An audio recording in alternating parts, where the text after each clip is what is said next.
Halo, assalamualaikum. Saya Naisar Manastiti, NIM 223111200. Kali ini saya akan membahas tentang sejarah keteladanan kita pada sahabat Rasulullah. See you. Nah, jadi guys, seperti yang telah disampaikan di awal, kali ini kita akan membahas tentang sejarah keteladanan sahabat Rasulullah Shallallahu Alaihi Wasallam, yakni Sayyidah Aisyah radhiyallahu an. Nah, kita simak ya. Nah, pada kali ini kita akan membahas tentang keteladanan beliau Sayyidah Aisyah radhiyallahu an dalam pengajaran Al-Quran. Di era modern ini sudah banyak ya yang melaksanakan dan tidak mendiskriminasikan tentang peran perempuan dan peran laki-laki. Jadi semuanya bisa setara, bahkan dalam mengajarkan Al-Quran atau ajaran-ajaran Islam itu. Pada zaman dahulu itu sering kita temui bahwa pengajaran Al-Quran selalu ditandai atau selalu dipelopori oleh laki-laki saja. Namun banyak juga peran perempuan termasuk dalam Sayyidah Fatimah ini dalam mengajarkan Al-Quran. Jadi beliau Sayyidah Fatimah ini terkenal sebagai orang pertama atau perempuan pertama yang juga mengajarkan Al-Quran dan berperan dalam pengajaran Al-Quran ini. Walaupun ketika pengajaran Al-Quran seringkali kita temui ya, kalau yang mengajarkan Al-Quran atau yang mengkodifikasikan Al-Quran itu kan yang laki-laki saja, yakni para khulafaur rasyidin atau sahabat Rasulullah yang lain. Namun selain itu juga ada peran perempuannya. Nah, hal yang bisa kita teladani dari Sayyidah Fatimah ini, beliau itu memiliki kecerdasan dan pengetahuan yang tinggi ya, baik dari agama, sosial, kedokteran dan lain sebagainya. Nah, beliau juga terkenal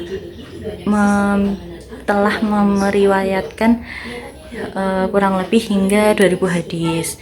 Nah, dengan kecerdasan dan peran beliau dalam mengajarkan Al-Quran atau menyebarkan ajaran Islam itu membuat dampak positif, salah satunya dengan adanya kesetaraan gender yang tidak hanya memfokuskan pada laki-laki saja. Jadi peran perempuan itu juga bisa dalam melakukan hal-hal yang mungkin telah dilakukan oleh laki-laki.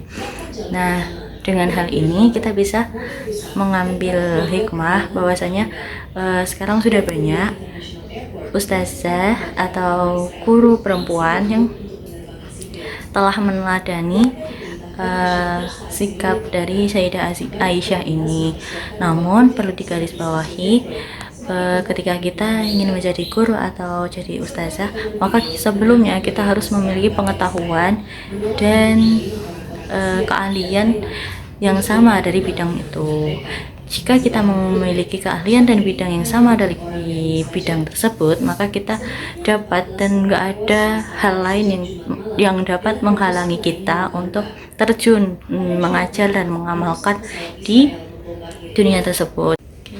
Sejalan dengan salah satu hadis Rasulullah Shallallahu Alaihi Wasallam yang berbunyi, khairukum man ta'allamal Qur'ana wa 'allamahu. Sebaik-baik kalian adalah yang mempelajari Al-Quran dan mengajarkannya.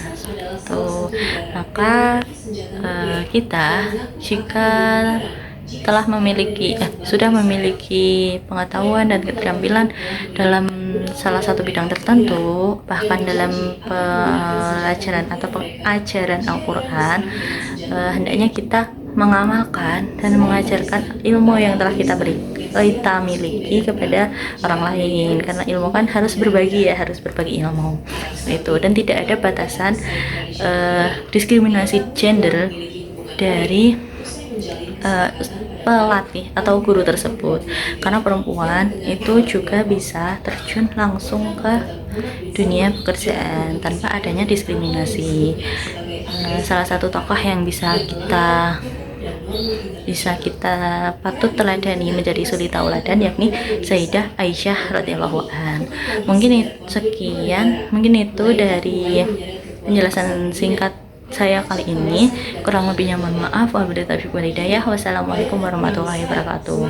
Oh ya, termasuk dari video yang satu ini ya teman-teman, ini beberapa adalah contoh dari penerapan atau implementasi keteladanan dari sikap Sayyidah Aisyah radhiyallahu anha.